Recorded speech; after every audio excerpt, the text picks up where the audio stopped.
Hi friends, welcome to YouTube channel. ఈరోజు మన వీడియోలో కరివేపాకు పొడిని చూపించబోతున్నాను. ఇడ్లీ, దోశ లాంటి టిఫిన్లోకి కూడా చాలా బాగుంటుంది.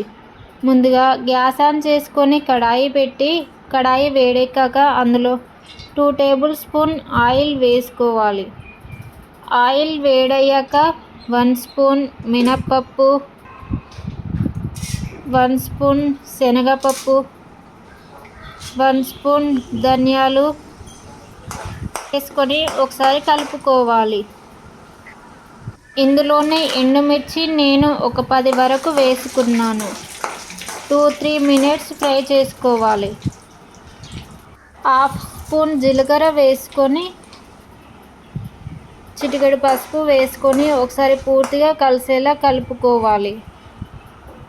నేను 1 కప్పు వరకు కరివేపాకును తీసుకున్నాను. కరివేపాకును ముందుగా కడిగి తడి లేకుండా ఆరబెట్టుకోవాలి.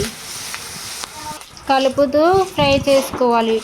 కరివేపాకును ఎక్కువసేపు ఫ్రై చేయకూడదు. 2-3 మినిట్స్ ఫ్రై చేయాలి. చల్లారాక ఒక మిక్సీ జారును తీసుకొని మిక్సీ జారు తడి లేకుండా చూసుకోవాలి.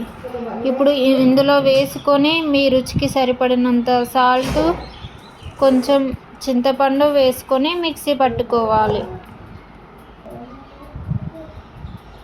బరకగా మిక్సీ పట్టాక అందులో వెల్లుల్లి వేసుకొని ఒకసారి మిక్సీ పట్టి పక్కన తీసుకోవాలి.